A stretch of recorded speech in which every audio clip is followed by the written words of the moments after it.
चलिए last class में बताओ हुआ था, ये तो हो गया था। चलो लास्ट क्लास वाला आपको तो याद हो गया होगा। अब आइए सुनो, यहाँ से ध्यान देना। देखो एक वर्ड है जिसका नाम है एक्विट। क्या कहोगे? एक्विट।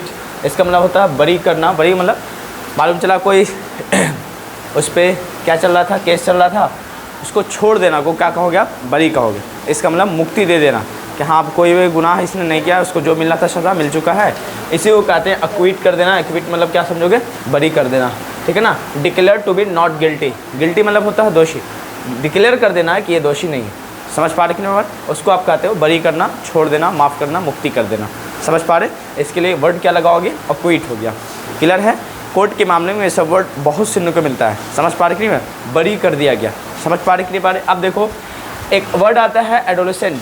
एडोलेसेंट का मतलब होता है किशोरावस्था या किशोर जिसको कहोगे, जो एडल्ट ना हो, वयस्क ना हो, जो बड़ा ना हो, जिसका उम्र 18 से कम हो। समझ पा रहे हो? उस सभी को आप क्या कहोगे? इसको क्या कहोगे? एडोलेसेंट, ठीक है ना। इससे एक वर्ड आता है एडोलेसेंस, जिसको आप किशोरावस्था कहते हो। समझ पा रहे कि नहीं पा रहे? जिसका उम्र लगभग वही 12-13 साल से चलता है। समझ पा रहे? इस उम्र को आप मेनली कहते हैं कि ये एडोलेसेंट है। समझ पा रहे? जिसमें क्रांति कही जाता है, रिवोल्यूशन एकदम। समझ पा रहे कि नहीं पा रहे? उस उम्र को कहोगे आप एडोलेसेंट, ठीक है ना। आप टेंथ के बाद 13-14 साल हो ही जाता, लगभग 15 साल, है ना। 10th के बाद हो जाता ना उतना उम्र। अच्छा 15-16 हो जाता लगभग। मैं 8, 9, 10th के बच्चे को मैं मान लेता हूँ, ठीक है ना। या फिर इस उम्र के बच्चे जितने भी हो गए 13 से 15, 18 के से पहले वाले सब एडोलेसेंट के अकॉर्डिंग आते हैं, ठीक है ना। एडल्ट होने से पहले, ठीक है ना। वन हु इज़ ग्रोइंग, जो मतलब हो रहा, बढ़ रहा, कहाँ? Into an adult. एडल्ट की ओर जा रहा है, वयस्क की ओर जा रहा है, परिपक्व की ओर जा रहा है, उसको आप क्या कहोगे? एडोलेसेंट कहोगे। समझ पा रहे कि नहीं पा रहे? अभी वो हुआ नहीं। एक है एडल्ट्रेशन। एडल्ट्रेशन मतलब होता है मिलावट, वैसे चीज़ों का मिलावट जो गंदगी हो। समझ पा रहे? उसको आप कहोगे एडल्ट्रेशन है, मिलावट। मिक्सिंग सम अनडिजायर्ड कह सकते हो कम्युनिटी।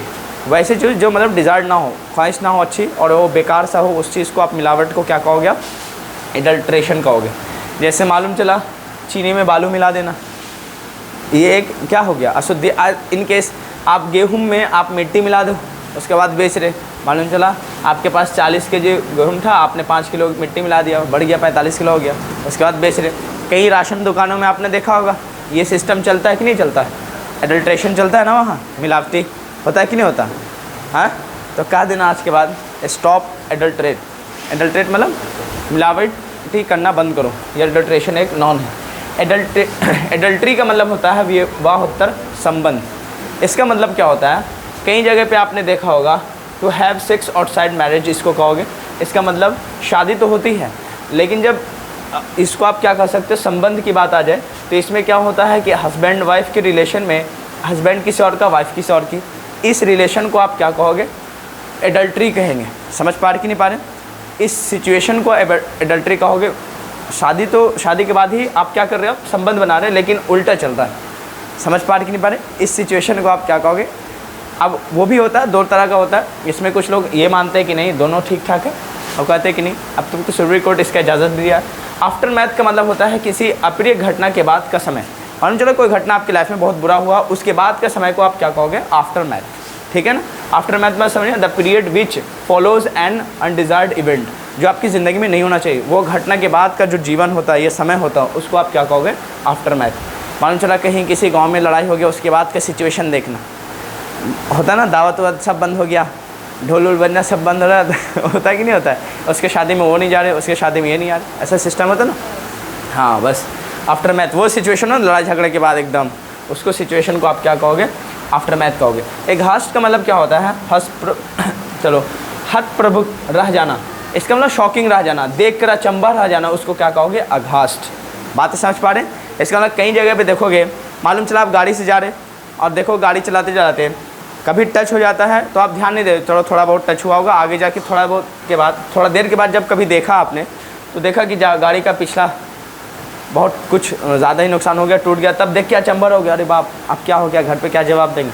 तो देख कर जब किसी चीज़ को आप अचंभा रह जाते हो तो उसको कहते हैं अघास्ट वाला सिस्टम। समझ पा रहे कि नहीं पा रहे? कोई दिक्कत तो नहीं, या सिचुएशन जो आप एक्सपेक्ट नहीं कर रहे थे, उम्मीदें नहीं कर रहे थे, वो आपके जीवन में हो गया, उस देख को आप शॉकिंग लग रहा है कि अब क्या होगा, उसको आप क्या कहोगे, आघास्ट कहेंगे। सडन फीलिंग और शॉक एंड वरी, मतलब जो चिंताएं अचानक हो, एकदम देख कर लगे कि भाई ये क्या हो गया, उसको क्या होगा, आघास्ट। अजाइल का मतलब होता है लचीला, या इसको आप फुर्तीला भी कहोगे, फुर्तीला या लचीला कहोगे। जो बड़ा एक्टिव हो, चंचल हो, उसको आप क्या कहोगे, agile. Able to move your body quickly, बहुत जल्दी से आप अपना बॉडी को क्या करोगे, क्विक मूव कर सकते हो, इधर उधर घुमा सकते हो, इसको आप क्या कहोगे, फुर्तीला, है ना, एक्टिव पर्सन। लचीला कहोगे, इधर उधर कर लेना, उसको क्या कहोगे, अजाइल कहोगे।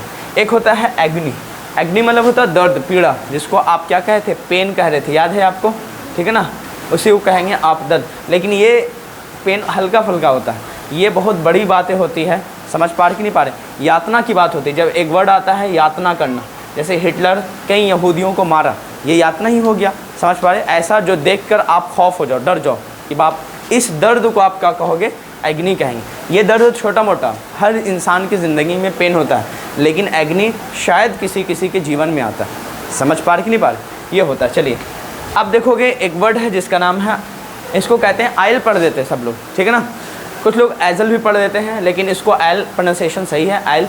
सीट के श्रृंखला के बीच जाने का रास्ता, आप कभी ट्रेन में जाओगे तो देखोगे बीच में एक रास्ता मिल जाता है आने जाने के लिए, कभी फ्लाइट में जाओगे तो देखोगे आने जाने के लिए जगह मिलता, उसको आप आयल कहेंगे। आयल मतलब आने जाने का रास्ता, वे, रास्ता, समझ पा रहे, पाथ जिसको कहते हैं, उसको आप क्या कहोगे, आयल कहेंगे, ठीक है ना। उसका स्पेलिंग क्या होगा, AISLE, ठीक है ना। कुछ लोग एजल भी पढ़ देते हैं, ठीक है ना, इसको क्या कहोगे, आयल।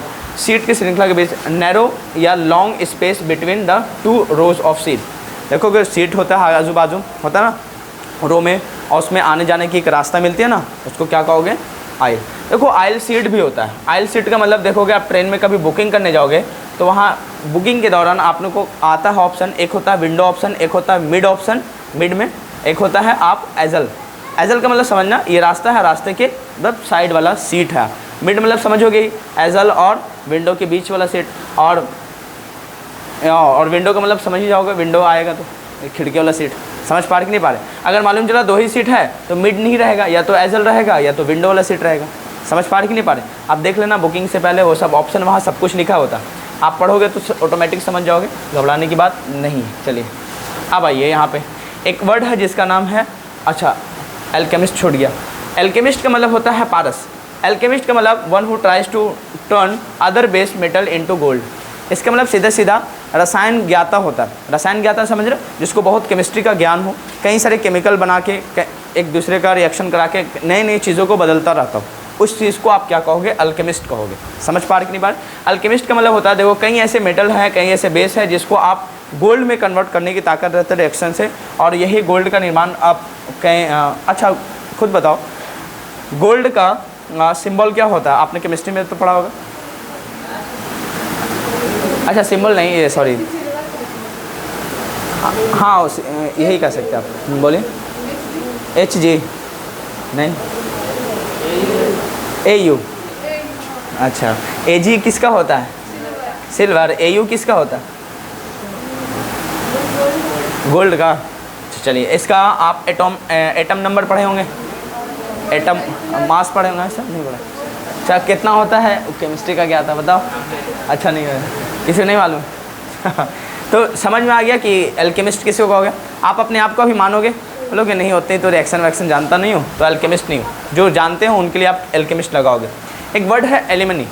एलिमनी मतलब होता है, देखोगे कभी कभी शादी के बाद डाइवोर्स हो जाता है, तलाक हो जाता है, तो कोर्ट एक जस्टिस देता है कि आप मतलब हस्बैंड के तौर पे इनको क्या कीजिएगा, भत्ता देते रहना। भत्ता का मतलब पैसे देते रहना, ताकि ये अपने जनरेशन को वहाँ तक पहुँचा पाए। समझ पा रहे कि नहीं पा रहे।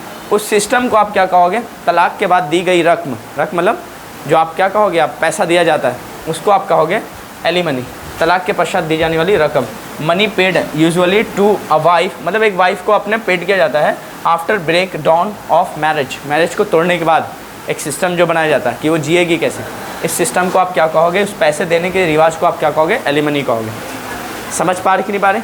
अब देखोगे अल्टार होता है, ठीक है ना। अल्टर का मतलब होता है, एक होता है ALTER वाला अल्टर। अल्टर मतलब होता है चेंज, बदलाव।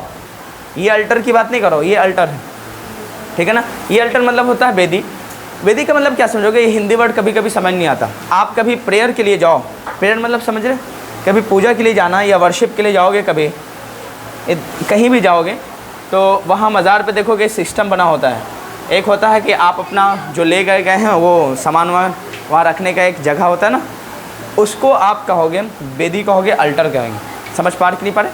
अल्टर का मतलब होता है जब आप कोई सामान ले जाओ भगवान के पास या चढ़ाने के लिए, तो वो सिस्टम का एक मतलब बना होता है ना रखने के लिए, उसको आप क्या कहोगे, वेदी कहोगे। समझ पा कि नहीं पा रहे? और देखोगे वो वहाँ तक पहुँचने के लिए, पृष्ठ तक पहुँचने के लिए सिस्टम बना होता है कि आपका फिर एक ख़त्म हुआ, मतलब वो हो जाता ना भगवान पे चढ़ाने के बाद जो फातिहा होती है, आप सीधा सीधा कर सकते हो, आप जाओगे, मुस्लिम में तो ऐसा होगा। और भगवान, अब हिंदुज़म में आओगे तो सीधा सीधा भगवान को चढ़ाने के लिए क्या बोलते हो, प्रसाद बोलते हैं ना। तो वही प्रसाद को चढ़ाने के लिए जब ले जाते हो तो देखोगे वहाँ तक पहुँचाने के लिए एक सिस्टम होता है ना कि आपका फिर जाएगा, फिर चढ़ाए के फिर वापस थोड़ा बहुत आ जाएगा। ऐसा देखा है कि नहीं देखा? उस सिस्टम को आप क्या कहोगे, अल्टर कहेंगे। ठीक है ना।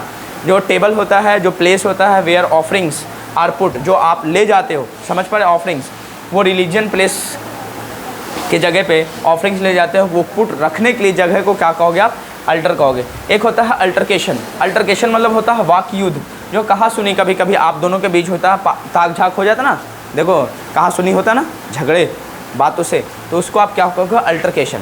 दोस्ती यारी में बहुत ज़्यादा अल्टरकेशन होता रहता है। अल्टरकेशन समझ रहे हो? अल्टर हो गया तो समझिएगा बदल ही गया। ठीक है ना। अल्टर मतलब समझ जाओगे पागल हो गया है, चेंज हो गया, बदल गया। और अल्टरकेशन अगर कर दोगे तो इसका मतलब क्या समझोगे, वाक युद्ध हो गया। वाक युद्ध मतलब बातों से झगड़ा हुआ, अल्टरकेशन। समझ पा रहे कि नहीं पा रहे? बातों से झगड़ों के लिए क्या लगाओगे, अल्टरकेशन। कहा सुनी होना, अलाउड आर्गूमेंट, बड़ा सा झगड़ा देखो होता है ना बातों से, उसको क्या होगा, अलाउड आर्गूमेंट। एक होता है एम्बिगुअस। एम्बिगुअस का मतलब होता है अस्पष्ट, दो अर्थी। ऐसा वर्ड जिसका दो मतलब निकले, या कहीं ऐसे सेंटेंस आप बोलते हो जिसका 2-3 अर्थ निकल जाता है, जिसमें समझ भी नहीं आता है कि कहना क्या चाह रहा, उस सिचुएशन को आप कहोगे एम्बिगुअस। एम्बिगुअस मतलब समझ में आ गया, क्या दिक्कत तो नहीं है। एम्बिगुअस का मतलब अस्पष्ट, द्विअर्थी। अस्पष्ट मतलब स्पष्ट ना हो कि कहना क्या चाह रहे, एग्जैक्ट मीनिंग नहीं निकाल पाओगे। द्विअर्थी मतलब होता है दो अर्थ निकलना, दो मतलब निकलना, इसमें आप कंफर्म ना हो कि मतलब क्या कहना चाहेगा एग्जैक्टली, उसको कहोगे एम्बिगुअस। एम्बिगुअस में having more than one possible meaning, मतलब एक से ज़्यादा पॉसिबल मीनिंग होता है, उसको आप क्या कहोगे, एम्बिगुअस कहोगे। एक होता है एमिनेबल। एमिनेबल मतलब होता है सुझाव स्वीकार करने के लिए तैयार हो जाना। समझ पा रहे कि मालूम चलो कोई आपको सुझाव दे रहा है, एडवाइस दे रहा है, सजेशन दे रहा है, उसको आप तैयार हो जाते हो मानने के लिए, तो उसको क्या कहोगे, एमिनेबल। एमिनेबल, एमिनेबल मतलब समझ में आया, सुझाव स्वीकार करने के लिए तैयार होना। Willing to accept a suggestion. Willing मतलब समझ में आया था, इच्छाएँ की बात की थी, याद करो। Your will is not good. Your will मतलब क्या समझोगे, इच्छा, डिज़ायर की बात कहे थे, विल पढ़ाए थे ना मॉडल। हाँ, तो यहाँ पे विलिंग का मतलब डिज़ायर समझना, इच्छाएँ समझना। ये इच्छा जो एक्सेप्ट या सजेशन के तौर पे एक्सेप्ट करने के लिए तैयार होता है कि हाँ ठीक है। दो वर्ड है जिसका नाम है एमिएबल। एमिएबल मतलब होता है दोस्ताना।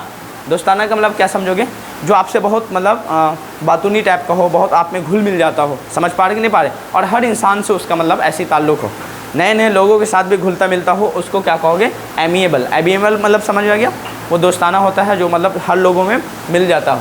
समझ पा रहे? बात मतलब बात अच्छे तरीके से कर ले, ऐसा ना लगे कि फ़र्स्ट टाइम मिले। समझ पा रहे? उसको क्या कहोगे, एमिएबल। एमिएबल मतलब होता है दोस्ताना, प्लीजेंट एंड फ्रेंडली बिहेवियर, जिसका मतलब बिहेवियर जो होता है उसका कैसा होता है, दोस्ताना टाइप का होता है, फ्रेंडशिप टाइप का होता है। एक और वर्ड है जिसका नाम है अगास्ट। एंगस्ट इसको पढ़ते हैं, कुछ लोग अगास्ट भी पढ़ते हैं, ANGST। चलो इसको लिख लेते हैं क्योंकि यहाँ पे सारे वीडियो कट रहा होगा ना। हाँ सही में, ANGST, इसको कहते हैं एंगस्ट। एंगस्ट का मतलब होता है चिंता, जिसको आप वरी कहते हो, फिक्र कहते हो, ग्रेट एंजाइटी कहोगे। इसका मतलब आपको बहुत बड़ा झटका लगे कहीं पे, तो इसको कहोगे, एंगस्ट कहोगे। समझ पा रहे कि नहीं पा रहे? कभी कभी लाइफ में हो जाता है एंगस्ट, बहुत कम लोगों को होता, वरी तक रुक जाते हैं। वरी का मतलब क्या समझोगे, चिंताओं तक रुक जाते हैं। एंगस्ट का मतलब क्या समझोगे यहाँ पे, चिंता, ग्रेट एंजाइटी जिसको आप कह सकते हो। ठीक है ना। अब हेडिंग डालिए जहाँ पढ़ लेते हैं, यूज़ ऑफ क्या पढ़ रहे थे, अच्छा प्रेजेंट परफेक्ट कंटिन्यूअस का पैसिव वॉइस। जल्दी हेडिंग डालिए, पहले इसको रब कर देता हूँ, मिटा देता हूँ सब। चलिए, कल हम लोग प्रेजेंट परफेक्ट तक कर लिए थे ना, मुझे उम्मीद है क्यों आपने पूरा कर लिया होगा पक्का। तो आप हेडिंग डालिएगा present perfect continuous, present perfect continuous. चलिए गौर से देखिएगा, समझ में आ जाएगा। हम लोग इसकी बातें कर रहे हैं, किसकी? पैसिव वॉइस की, ठीक है। और इसकी दो कैटेगरी बताए थे ना, है ना। एक्टिव में तो पूरा टेंस है, और पैसिव में तो बता ही रहा हूँ अभी, पैसिव का केस अभी चल ही रहा है। अब देखो कुछ लोग ये कहते हैं कि प्रेजेंट परफेक्ट कंटिन्यूअस का पैसिव वॉइस नहीं बनाया जाता।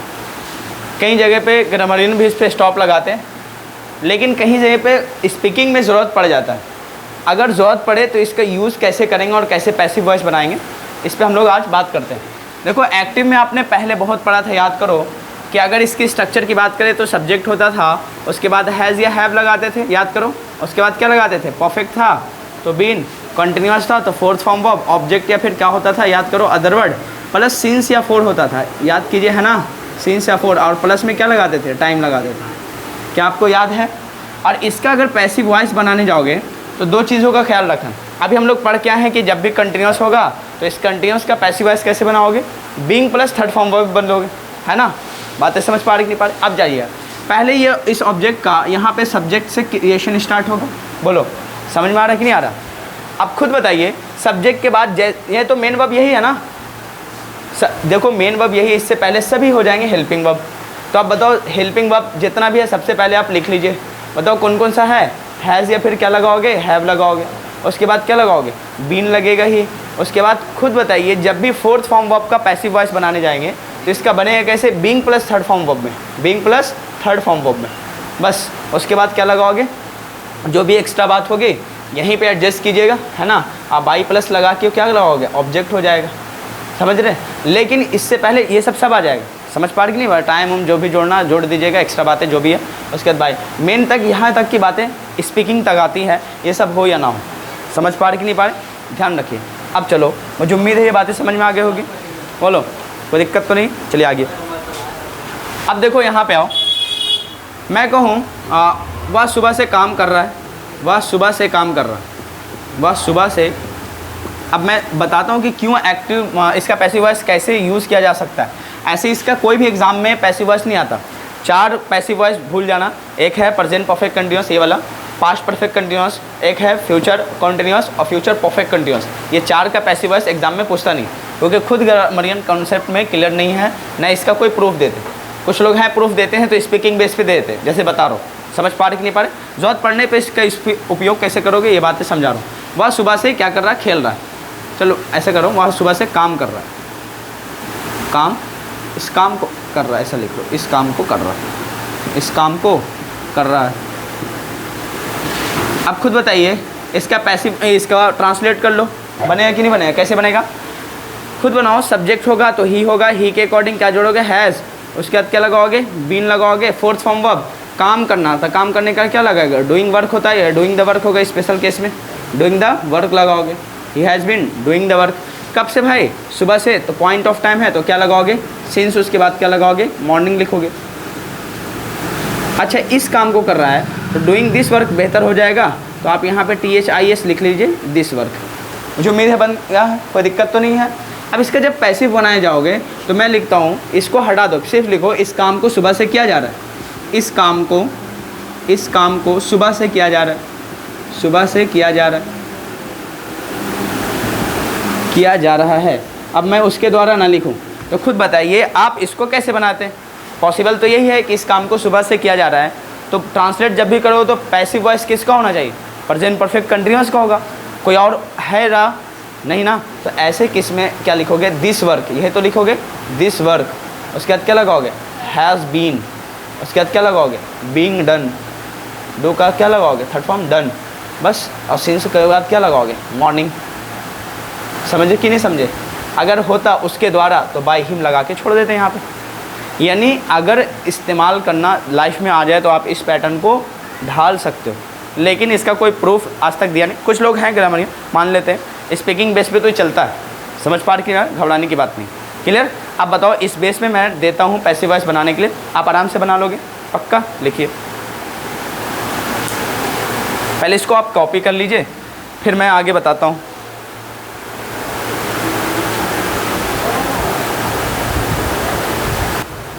हो गया तो आगे बढ़ाया जाए। लिखिए सेंटेंस।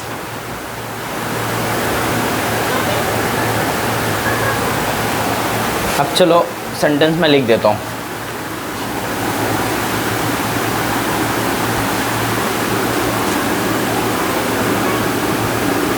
आपका काम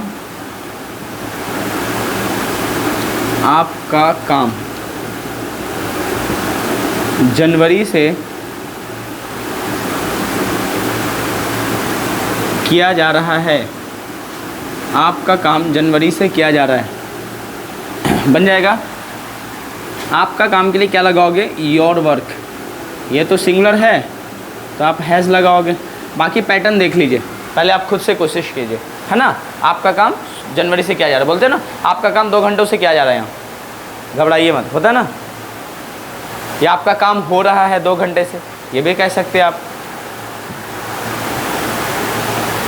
your work is under process वाला केस होता है ना, जाके ATM में देखना, वो कहता है your work is under process, your work is being done. आपका काम किया जा रहा है। अगर उसमें टाइम होता तब क्या लगाता? Your work has been being done, उसके बाद टाइम लगाता वहाँ पे, है ना। ये डिफरेंस आ जाता वहाँ। चलिए करो कॉपी और मुझे दिखाओ बनाकर।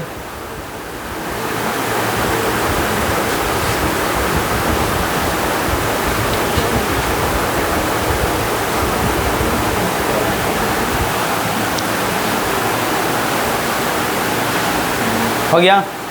क्या लिखे होंगे बताओ? योर वर्क हैज़ बीन लगाए होंगे, उसके बाद क्या लगाए होंगे? बीइंग लगाए होंगे, है ना। बीइंग उसके बाद क्या लगाओगे? डन। सिंस लगा के क्या लगाओगे? जनवरी। और सिंस और फॉर का यूज़ तो हम लोग टेंस में ही पढ़ लिए थे, है ना। तो सिंस उसके बाद क्या लगाओगे? जनवरी।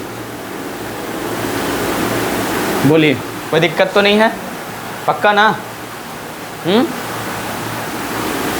चलो लिखो अब इसी पे।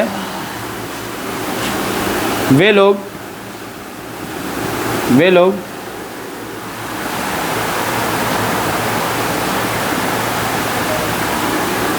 उन लोगों को कर लो, या चलो वे लोग की जगह उन लोगों को कर लो, क्योंकि सेंस मीनिंग निकल नहीं पाएगा। उन लोगों को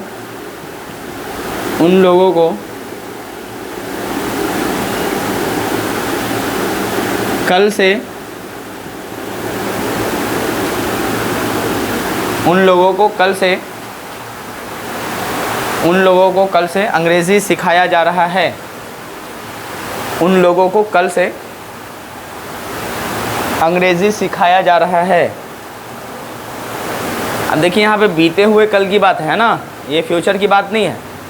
तो यहाँ पे आप स्टरडे लगाओगे, और स्टरडे क्या पॉइंट ऑफ टाइम में, तो आप सिंस स्टरडे लगाएंगे वहाँ पे, ठीक है। तो उन लोगों को कल से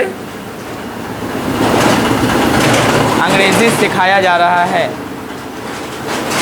उन लोगों को कल से अंग्रेज़ी सिखाया जा रहा है।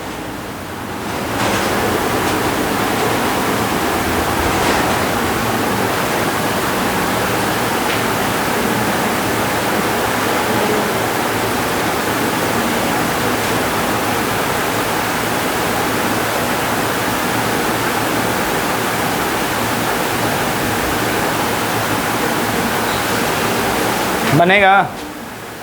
उन लोगों को कल से अंग्रेज़ी सिखाया जा रहा है। तो आप स्टार्ट करोगे दे से, दे हैव बीन लगाना पड़ेगा, है ना, क्योंकि ये प्लूरल, इसलिए हैव का सिलेक्शन करोगे। दे हैव बीन तो लगेगा। हैज़ वहाँ पे आता है जहाँ पे सिंगुलर होता है। योर वर्क सिंगुलर था इसलिए हैज़ लगाएं। यहाँ पे दे प्लूरल है ना, इसलिए हैव लगाना पड़ेगा। समझ में आया? तो दे हैव बीन तक पहुँच गया। उसके बाद बीइंग लगाना पड़ेगा, क्योंकि पैसिव वॉइस का केस चल रहा है ना। क्योंकि उन लोगों को कल से अंग्रेज़ी सिखाया जा रहा है, यही बात है ना। तो वो लोग खुद सीख थोड़ी रहे, उनके ऊपर सिखाया जा रही है, एक्शन हो रहा है, ये पैसिव का केस है। तो दे हैव बीन बीइंग, उसके बाद क्या लगाओगे? टॉट लगाना पड़ेगा। बीइंग टॉट, टॉट का मतलब क्या होगा? सिखाना। They have been being taught, क्या सिखाया जा रहा है? इंग्लिश। कब से? सिंस एस्टरडे लिखना पड़ेगा यहाँ पे, सिंस एस्टरडे, है ना, सिंस एस्टरडे। आपको इस एस्टरडे देख के ये पास्ट इंडिफरेंट मत समझ जाना, क्या ट्रिक एस्टरडे है तो पास्ट इंडिफरेंट ढूंढना। ये लॉजिक चल रहा है यहाँ पे पॉइंट ऑफ टाइम की वजह से। बीता हुआ टाइम से लेकर अब तक उस पर क्या चल रहा है? अंग्रेज़ी सिखाने का काम चल रहा है।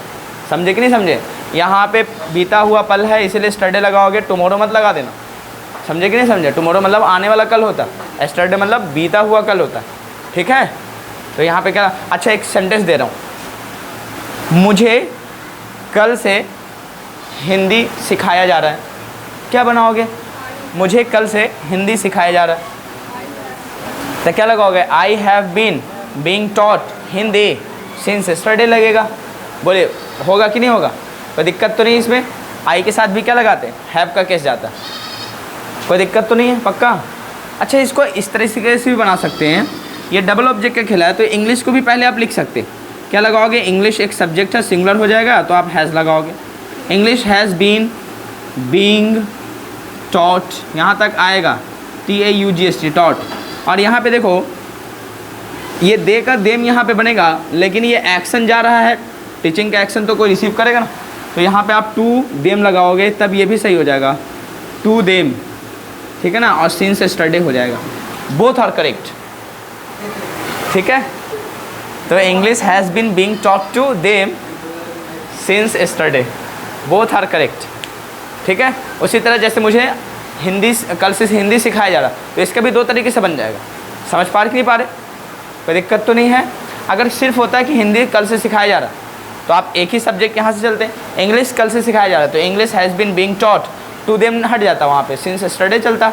बोलिए इतनी बातें क्लियर है क्या? इसका नेगेटिव खुद से बनाओगे। नेगेटिव बनाने के लिए क्या लगाओगे? तीसरे नंबर पे नॉट। तो नॉट कहाँ पे जाएगा? हैज़ हैव के बाद। कर लीजिएगा पक्का? हाँ, तो नॉट कहाँ पे लगेगा बताओ? उन लोगों को कल से अंग्रेज़ी सिखाया जा रहा है, ये अंग्रेज़ी सिखाया जा रहा है, सिखाया जा रहा है, ठीक है। चलिए एक सेंटेंस लिखिएगा, बाकी सीख ले। चलो ठीक है, समझ में आ गया? नेगेटिव छोड़ दें। कैसे बनाओगे नेगेटिव? जैसे मैं हुआ हूँ, इस काम को सुबह से नहीं किया जा रहा है, तो दिस वर्क हो जाएगा फर्स्ट, ये तो सब्जेक्ट है, has not been being done since morning. आपका काम जनवरी से नहीं किया जा रहा है, तो क्या कहोगे? Your work has not been, has not यहीं पे लगेगा, हैज़ के बाद not, been being done since January. Your work मतलब ये अलग अलग मत समझना, एक सब्जेक्ट ही है, इसलिए फर्स्ट स्टेप समझ में आ गया है। नॉट कहाँ पे लाओगे? देखो कोई भी आप, मैं बार बार कहता हूँ, कोई भी चीज़ अगर सीख रहे हो, अगर खुद तुम इंटरेस्टेड नहीं हो, तो कोई भी दुनिया की ताकत आपको सिखा ही नहीं सकती। एक बात है ना कि कोई भी इंसान तब तक नहीं बदल सकता जब तक वो खुद बदलना अपने आप को ना चाहे। तुम्हें कितना भी मैं फोर्स कर दूं, अगर तुम्हारा मन नहीं है, नहीं सीख सकते। इसलिए आप होते हैं ना, एक ख्वाहिश जगती है लाइफ में आपके, अपनी ज़िंदगी में या दिलों में, तो साथ साथ अगर सपना देखा तो मेहनत भी ज़रूर उसका देखिएगा। सपना पाला है तो मेहनत भी पालेगा लास्ट, नहीं तो वो सपना सपने रह जाएगा, मुकम्मल नहीं होगा, कंप्लीट नहीं होगा। समझ पा रही नहीं पा रही? इस बात का ख्याल रखना आप, ठीक है। तो सिर्फ सपने मत देखिए, उसके साथ मेहनत भी लगाइए। क्लियर हुआ ना ये बात है? और तुम्हें कोई बदल सकता है, तो वही कौन है? वो तुम खुद हो, और तुम्हें कोई बदल ही नहीं सकता। और तुम्हारा जीवन भी कोई बदलेगा तो तुम खुद हो, और कोई नहीं बदल सकता। समझ पा रही नहीं पा रहे? हो सकता है मैं इतनी बातें समझा दूँ, यहाँ से निकलोगे तो फिर उसी दुनिया में बिजी हो जाओगे, तो क्या फ़ायदा होगा? करते भी आप लोग इतना पढ़ाने के बाद कुछ पूछताछ हो, बहाने मारने के लिए रेडी रहते। लाइफ में प्रॉब्लम है, सबके साथ है, तो उसको आप साइड करके जो काम है दिया जा रहा है उसको कीजिए। वरना सिर्फ सुना बातें लगेगी, और बस एग्ज़ाम में बैठे हुए कभी बोलने की बात आई, समझने की बात है, तो आप कुछ कर नहीं पाओगे वहाँ पे, तो वहाँ पे रिग्रेट आएगा, पछतावा आएगा, ठीक है। तो चलिए हेडिंग ये सब मैं छोड़ दे रहा हूँ, ये आपको खुद बनाना है। I will check your notebook and today and tomorrow. अभी मैं चेक करूँगा, और टुमारो भी, कि आपने ये वाला बनाया कि, और जो यस्टरडे मैंने दिया था कल, वो भी चेक कर लूँगा आपने सच में बनाया कि नहीं। वो भी तो देख लूँ कि आपको मोहब्बत कितनी है अपने पढ़ाई लिखाई से, है ना। वो मोहब्बत तो होनी चाहिए, ठीक है। चलिए हेडिंग डालिए, passive voice of past indefinite tense. और करना कुछ नहीं, मैंने सब गाइडेंस दे रखा, फिर भी ना कर पाओ, यू कैन आस्क मी, मुझसे पूछ लिया कीजिए, समझ रहे। चलिए अब हेडिंग डालिएगा, passive voice of past indefinite tense.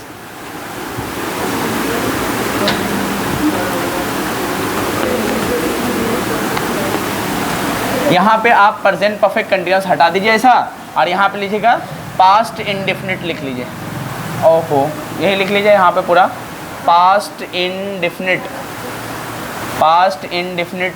Tense, ठीक है। चलिए एक तरफ एक्टिव लिखेगा और दूसरी तरफ पैसिव। आप ना हो तो घर पे कुछ और स्टडीज़ करके आओ, जो किताबों का है वो भी स्टडीज़ करके आओ, पढ़ कर आओ, अध्ययन कर आओ, तभी कुछ कर पाओगे, समझे। वो रिपीट जब होगा आपको कोई कन्फ्यूज़न होगा फिर पूछ सकते, लेकिन आप यहाँ पे जाने के बाद शायद किताब छूते हो, शायद, मैं इसकी गारंटी लूँगा, शायद, क्योंकि तुम्हारे हरा पीला लाल जब नज़र आएगा पूरी दुनिया ही अलग हो गया, चलो ना यार कल करेंगे, कल से परसों करेंगे, परसों से दुनिया ही बदलती रहती है। और डे वाइज तो समझ ही रहे हो आप।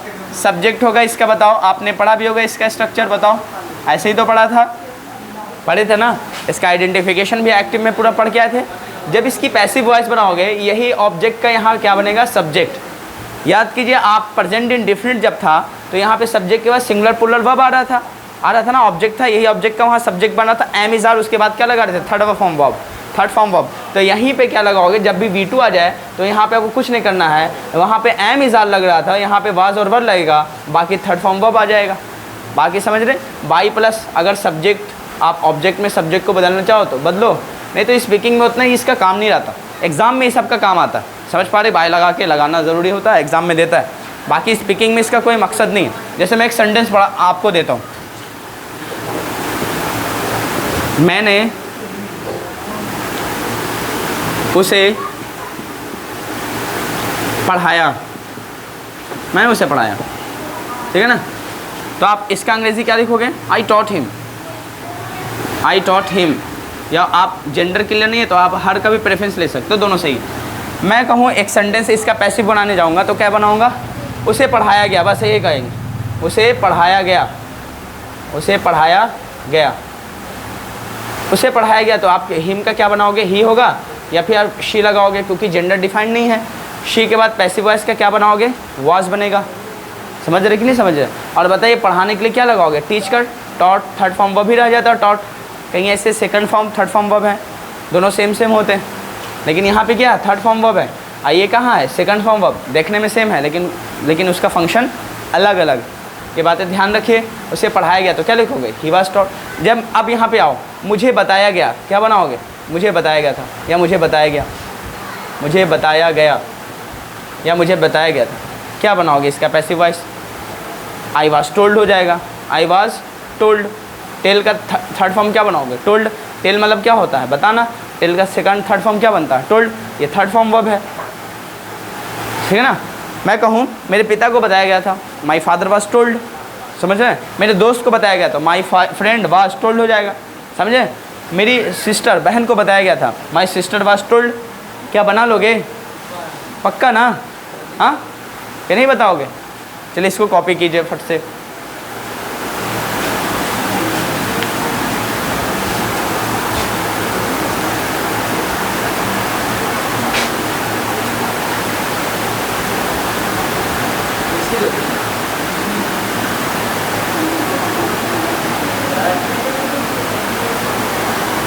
अच्छा इसका एक्टिव का मुझे बताया गया था, उसके द्वारा कर लेता, अगर बाई हर लिख देता हूँ। और मैं कहूँ इसको एक्टिव से पैसिव से एक्टिव मत लो, देखो ये पैसिव में है ना, मुझे उसके द्वारा बताया गया था, उसके द्वारा जोड़ लीजिएगा। अब मैं ऐसा अगर देता और कहता है ये तो पैसिव केस है, इसका एक्टिव केस बदलिए, तो आप हर का क्या पहले बनाते, सब्जेक्ट शी बनता है, समझ में आ गया। और ख़ुद बताओ ये पास्ट इंडिफरेंट का होता है, was verb third form verb, तो इसका सेकंड फॉर्म वर्ब थर्ड ढूंढोगे ना, second form verb past indifferent में सब्जेक्ट के बाद आता है, तो आप क्या बनाओगे, शी, उसके बाद क्या लगाओगे, टोल्ड, ये ना लगेगा, उसके बाद क्या लगाओगे, मी, शी टोल्ड मी, खत्म। ये एक्टिव वॉइस बनेगा, उसने मुझसे कहा, उसके द्वारा मुझे कहा गया, या मुझे बताया गया, समझे, पक्का, रियली। चले अब इसको बनाओ, इसका नेगेटिव बना लो। नेगेटिव की एक बातें ख्याल रखना है, वहाँ पे देखो इसका जब नेगेटिव बनाओगे किसका, पास्ट इंडिफरेंट का, तो सब्जेक्ट के बाद did not plus first form verb आ जाएगा ना, आएगा कि नहीं आएगा। अब इसका पैसिव वॉइस जब इसका बनाओगे तो इसमें कुछ नहीं, डिड नॉट कुछ नहीं, तीसरे नंबर पे नॉट बना देना, बन गया, समझे। एक्टिव वॉइस में आपने पढ़ा भी होगा इसको। अच्छा खुद से बना के मुझे दिखाइए इसका नेगेटिव दोनों, ये मैंने उसे नहीं पढ़ाया, उसे नहीं पढ़ाया गया, ये वाला बनाइए, इसका दोनों नेगेटिव इंट्रोगेटिव एक एक एग्जाम्पल के साथ मुझे अभी बना कर दिखाओ, डू इट फास्ट। फिर हम लोग ऐसे फटाफट करते करते फास्ट कंटिन्यूसली पढ़ ही लेंगे, जल्दी ख़त्म हो जाएगा ऐसे।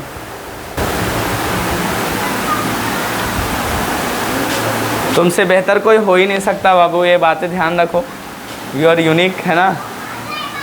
तो ये मत समझना तुम कमज़ोर हो, अब तक तुम अपने आप को कमज़ोर बना रखे, ध्यान ही नहीं दिया कभी कि पढ़ाई लिखाई भी कोई चीज़ होती है ना। चलिए अब देखो यहाँ पे इसका नेगेटिव बनाने की बात आए तो आप नेगेटिव में कैसे बनाओगे? आई डिड नॉट लगाओगे, यही तो होगा। आई डिड नॉट, उसके बाद क्या लगाओगे? टीच हिम, यह हर हो जाएगा, यही तो बनाइएगा ना एक्टिव में। अब इसका जब पैसिव बनाने जाइएगा तो आप खुद बताओ इसका पैसिव कैसे बनेगा?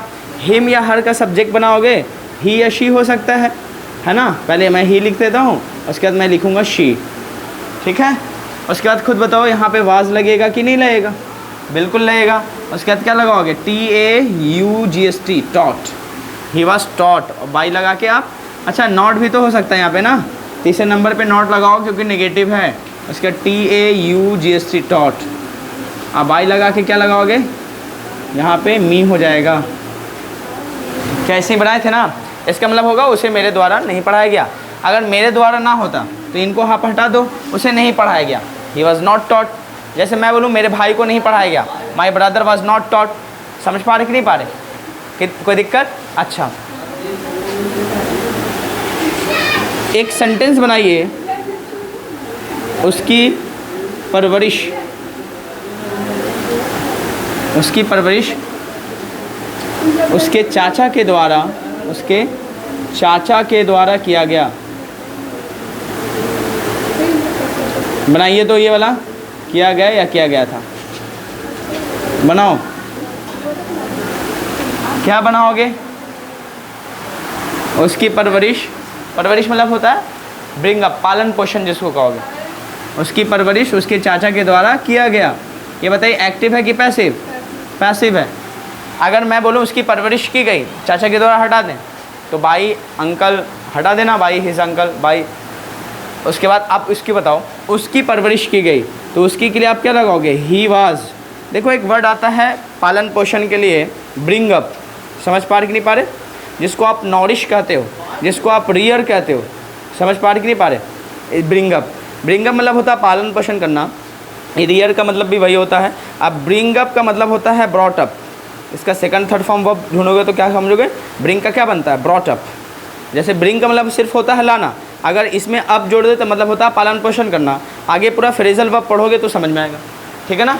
कि वर्ब में जब आप किसी प्रीपोजिशन को जोड़ देते हो और उसका मीनिंग चेंज होता है तब उसको फ्रेजल वर्ब कहेंगे। और ब्रॉट अप हो जाएगा। ब्रिंग का सेकंड फॉर्म क्या बनता है? थर्ड फॉर्म ब्रॉट अप, दोनों तो सेम होता।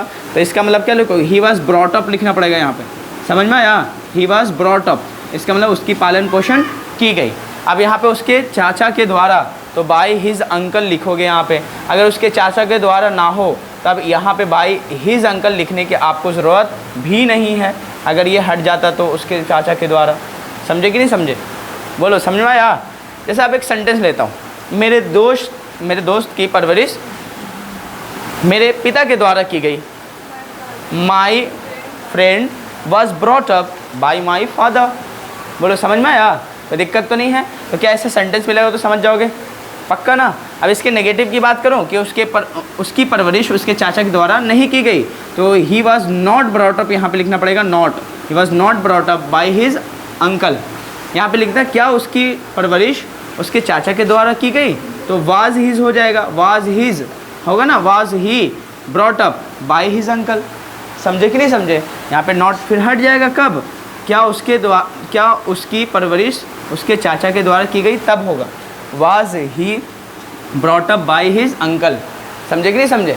अगर क्या लगा हुआ मिल जाए कि क्या उसकी परवरिश उसके चाचा के द्वारा की गई तो आप यहाँ पे चेंजेस क्या करोगे? कुछ नहीं, पहले ही वाज लगा लेना, अब बाद में क्या लगाना? He was he brought up by his uncle. बोलिए कर लोगे घर पे बैठे बैठे ये सब? हाँ पक्का ना। अब मैं लिखता हूँ क्या उसकी परवरिश उसके चाचा के द्वारा नहीं की गई। अगर नहीं होता तो नॉट बताओ, फर्स्ट सेकंड थर्ड नंबर पे यहाँ पे नॉट जोड़ देना, बन जाएगा। बोलो कर लोगे? क्या WH तक आप पहुँच सकते हो? वहाँ पे उसकी परवरिश उसके चाचा के द्वारा कैसे की गई तो हाउ से बना देना, how was he brought up by his uncle. मैं कहूँ उसकी परवरिश उसके चाचा के द्वारा कैसे नहीं की गई तो how was he not brought up by his uncle. बोलिए सब ध्यान का खेला है। जिस दिन आप अच्छे से अपने आप पे ध्यान देने लोगे ना तुमसे बेहतर कोई हो ही नहीं सकता। भले वक्त लगता है उसमें 2-4 महीने 5 महीने, लेकिन रेगुलरिटी चाहिए। जिस दिन आप देने लगोगे अपने खुद को समय, तो automatic you are a king queen, you are the king.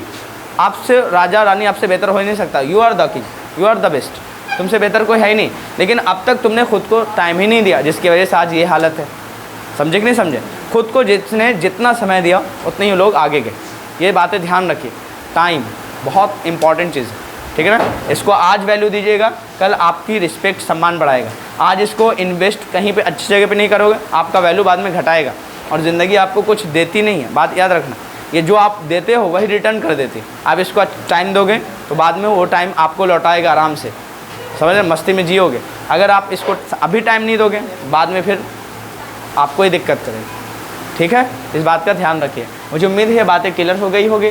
अगर आप आगे इंटरेस्टेड हैं तो और आगे लिखिए कि past continuous tense, past continuous tense कर लोगे। अच्छा लिख ही देता हूँ मैं, past continuous tense, continuous tense का पैसिव वॉइस, एक्टिव वॉइस। मैं इसको अभी छोड़ दिया हूँ। अब जाके किताबों में भी है लिखा हुआ, ये मत समझना कि नहीं लिखा हुआ। पूरी किताबें में जो दिया है उसमें लिखा हुआ है। आप जाइए उसमें से पूरा बनाइए, उसमें फुल ट्रांसलेशन इसी बेस पे जो मैं आपको बता रहा हूँ, जिस बेस पे आपको समझा रहा हूँ, ठीक है, पक्का। अब आइए यहाँ पे पैसिव वॉइस अब कंटिन्यूअस टेंस का है, पास्ट कंटिन्यूअस टेंस का, तो एक्टिव एक तरफ लिखो और पैसिव वैसे ही दूसरी तरफ लिखो, ठीक है। और ये सबको मैं मिटा देता हूँ, बाकी आप खुद से कॉपी कर लीजिएगा। मैं एक कर रहा हूँ और फिर आपके भरोसे छोड़ भी दे रहा हूँ कि आप ही कीजिएगा। देखो एक टाइम में आपको बताए थे जब पैसिव वॉइस चल रहा, ये सॉरी टेंस जब चलाया जा रहा था, तो सब्जेक्ट के बाद वाज या वर आ रहा था, उसके बाद फोर्थ फॉर्म वर्ब यानी वर्ब प्लस आईएनजी का केस जा रहा था, उसके बाद ऑब्जेक्ट लगा रहे थे, याद है आपको। अदर वर्ड का यूज़ होगा नहीं यहाँ पे, क्योंकि पैसिव वॉइस में आप ऑब्जेक्ट को रेफरेंस लेके चलोगे तो यही ऑब्जेक्ट यहाँ पे क्या बनेगा, सब्जेक्ट। हेल्पिंग वर्ब अपने जगह पे रहेगा, ये अपने जगह से हिलेगा नहीं, वाज या वर, ये ध्यान रखना। पैसिव का खेल जो है मेन फॉर्म वर्ब में चेंजेस आएगा। जब भी मेन फॉर्म वर्ब आ जाए इसका पैसिव वॉइस हमेशा, जैसे V4 आएगा तो हमेशा passive voice being plus third form verb में बदलेगा, क्योंकि पूरे पैसिव वॉइस में हमेशा V3 आता है। तो इसका ING जाएगा कहाँ, क्योंकि वर्ब में ही ING जोड़कर आप क्या बनाते हो, फोर्थ फॉर्म वर्ब। तो ये ING जाएगा कहाँ, तो इसको बैलेंस करने के लिए आप being plus third form verb में बदलोगे, उसका डॉट डॉट डॉट कर देना। अगर और कुछ है एक्स्ट्रा तो यहीं पे जोड़ना, उसके बाद बाई प्लस आप ऑब्जेक्ट लिखोगे। ऑब्जेक्ट कहाँ से आएगा, यही सब्जेक्ट से बनकर आएगा। समझे कि नहीं समझे? तो आप डॉट डॉट डॉट कर लीजिए, कोई दिक्कत की बात नहीं। अब एक बार सेंटेंस दे रहा हूँ आपके लिए, जैसे मैं बोलूँ मैं इस काम को कर रहा था, मैं इस काम को कर रहा था, ठीक है, मैं इस काम को कर रहा था। अगर इसका पैसिव वॉइस बनाना हो तो मैं क्या कहूँगा, इस काम को मेरे द्वारा किया जा रहा था। समझे कि नहीं समझे? इस काम को मेरे द्वारा किया जा रहा था, है ना। चलिए, इस काम को मेरे द्वारा किया जा रहा था, बन जाएगा। देखो इसको आपको बनाओगे तो आई वाज लिखोगे, I was doing this work होगा, बोलिए बनेगा।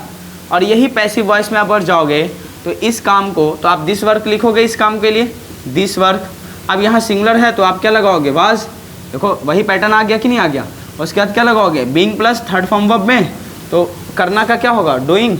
डूइंग का यहाँ पे क्या बनेगा, डन बनाना पड़ेगा। अगर मेरे द्वारा यहाँ पे लिखा हुआ है तो आप बाई मी लिखिए। अगर मेरे द्वारा अगर ना लिखा हो, यहाँ पे मालूम चले यहाँ मेरे द्वारा ना लिखा हो, हटा दो इसको, तो कोई मीनिंग पे थोड़ी असर पड़ने वाला। इस काम को किया जा रहा था, बस यही मीनिंग आएगा। तो this work was being done हो जाएगा। अगर बाई मी लिखना है तो वहाँ पे आप लिख सकते हो, इसको कॉमा में रख लीजिए, ख़त्म कर लोगे। अब बताओ नेगेटिव की बात आ जाए, इधर नेगेटिव बनाओगे इधर भी बना लेना।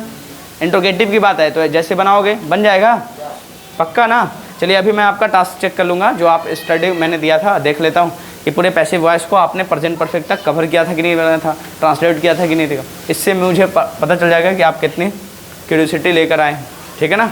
कुछ हो या ना हो, अपने लिए वक्त निकालिए, भले ही कैसे भी बहाना घर वालों से करो, लेकिन करो। समझ पा रहे, कुछ दिनों के बाद यही सब काम आने वाला है कुछ बनने के लिए, ठीक है ना। बाकी प्रॉब्लम जितना शेयर कर लो, ज़िंदगी को उससे कोई मतलब नहीं, क्योंकि एग्ज़ाम जब जाते हो देने के लिए तो देखते हो वहाँ कोई बहाना नहीं चलता। क्वेश्चन अगर आ रहा है, आंसर आ रहा है तो आप लिखिए, नहीं तो वहाँ बहाना लिख के आओगे तो कोई नंबर देने वाला नहीं। वही बात है, आगे चल के आप कितना भी कह दो कि मेरा ये प्रॉब्लम था जिसकी वजह से मुझे सक्सेस नहीं मिली, ये कोई सुनेगा नहीं। सक्सेस मिल गया तो हर लोग कहानी आपकी सुनने के लिए तैयार हैं। इसलिए एंड में वही है, किसी भी तरह आपको पढ़ना है, सक्सेस पाना। प्रॉब्लम को साइड कीजिए और लग जाइए, है ना। इस उम्र में समझदारी पैदा कीजिए तो बेहतर होगा, ठीक है। तो मैं यहीं तक स्टॉप करता हूँ, फिर हम लोग चलेंगे पास्ट परफेक्ट टेंस और पास्ट परफेक्ट कंटिन्यूस वाला भी। उसका परसों तक उम्मीद करूँगा या उसके बाद वाला इसी वीक के अंदर ये एंड हो जाए, ठीक है ना। चलिए, कोई डाउट है?